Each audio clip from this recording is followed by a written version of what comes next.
Bonjour Louise Bernard. Bonjour à tous. Antoine Janton, bonjour. Salut Philippe, je crois que c'est 180 degrés. Oui, mais je me gardais la petite vanne pour la suite, mais vous m'avez grillé mon tête à queue. Voilà.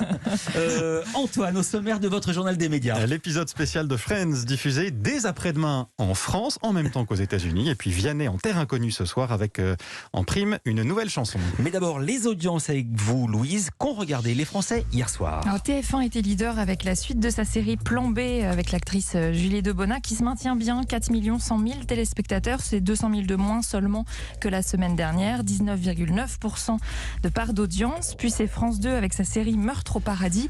C'était une rediffusion car la saison 10 s'est terminée la semaine dernière, là c'était la saison 9. Bon score pour une rediffusion, 3 100 000 téléspectateurs, 16% de part d'audience. Puis c'est M6 avec Patron Incognito. On a reçu d'ailleurs le patron hier, Nicolas Debronac, 2 230 000 téléspectateurs. C'est un retour correct, 10,3% de part d'audience. Pourquoi je rigole parce que je pense à Marco le livreur. Il a beaucoup fait parler hier sur Twitter. J'en étais absolument certain. On a passé les extraits, vous pourrez les entendre ça si vous voulez. Encore. Et peut-être que ça marchera beaucoup en replay grâce à vous et votre rire matinal. C'est tout le mal qu'on leur souhaite. Et à noter quand même W9 au-dessus du million, 1 160 000 téléspectateurs grâce au film Armageddon. Je vais y arriver. Culture Média. Le journal des médias avec vous maintenant, Antoine Janton, avec à la une un très beau coup pour la plateforme payante Salto. Vous la reconnaissez cette chanson ? Oui, en plus j'ai votre texte. Louise fait claque. Ouais, Louise, elle a bien des mains tout de suite. C'est elle, Salto, plateforme payante qui va diffuser en premier en France l'épisode spécial de Friends. Ce sera après-demain. Il sera mis en ligne au même moment que sur la plateforme américaine HBO Max. Lancement simultané donc en version originale. Pour la version française, il faudra attendre quelques jours, voire quelques semaines.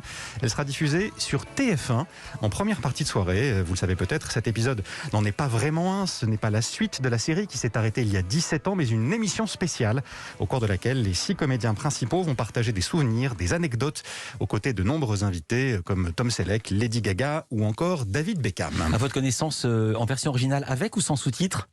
Pour le moment, je n'ai pas la réponse. Bon, on vous dira ça. Alors sur TF1, ce sera doublé par les voix originales évidemment, françaises. Oui, mais quand ça sera en même temps sur Salto, on verra. Une autre sortie dans le monde des séries. Celle de la 5e et dernière saison de La Casa des Papel sur Netflix. Elle sera mise en ligne en 2 fois, 2 parties comme pour Lupin. La première le 3 septembre, la seconde 3 mois plus tard, le 3 décembre. Et puis fin de la polémique à l'Eurovision. Non, le chanteur du groupe qui a gagné la compétition n'a pas consommé de cocaïne en direct. Le test auquel il s'est soumis est négatif. Test qu'il avait accepté de passer à la suite d'une séquence qui avait troublé de nombreux téléspectateurs. On le voyait se baisser vers une table basse comme s'il consommait de la drogue. Le Focus programme du jour, c'est un nouveau numéro de Rendez-vous en terre inconnue ce soir sur France 2. L'émission qui emmène une personnalité à l'autre bout du monde, à la découverte d'une tribu, d'un nouveau peuple et de son mode de vie. Ce soir, c'est le chanteur Vianney qui part direction l'Éthiopie à la rencontre des Afars, un peuple guerrier.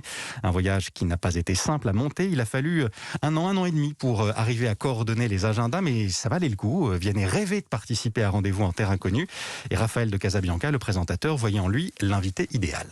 Vianney, je le voyais comme quelqu'un extrêmement à l'écoute, qui aime confronter aussi ses points de vue, qui aime la différence, qui aime le voyage. J'étais persuadé que là où on allait, il allait se passer quelque chose de très fort et de très beau, et c'est ce qui s'est passé. Souvent, dans Rendez-vous en terre inconnue, les personnalités peuvent avoir des peurs ou craignent, où il y a un décalage très fort. Là, c'est vrai que lui, il s'adapte en fait. On ne voit pas forcément dans le film, mais on a vraiment dormi tous les deux dehors pendant 10 jours sans se changer, et il a une faculté aussi, je trouve que s'intéresser aux autres, c'est évidemment poser des questions, mais c'est savoir écouter.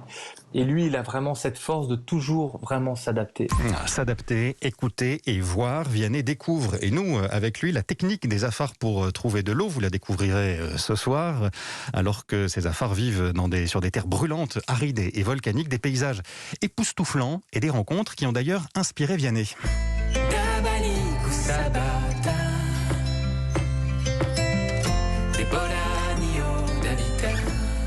Dabali, chanson qui sort aujourd'hui. Vianney l'a composée sur place en Éthiopie. Il avait emporté sa guitare avec lui. L'instrument a surtout permis de créer un lien spécial avec les Afars. Raphaël de Casabianca.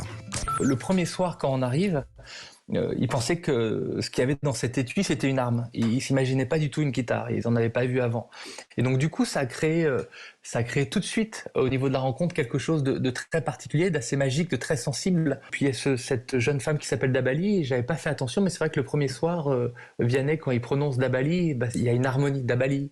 Et c'est ce qui l'a aussi poussé à écrire. Donc, oui, cette musique, au début, les Afars, ils sont pas trop à même de vraiment sentir ou comprendre vraiment ce qu'il raconte. Et puis, de fil en aiguille, on se rend compte que la musique, ça a été vraiment un lien entre nous jusqu'à la fin.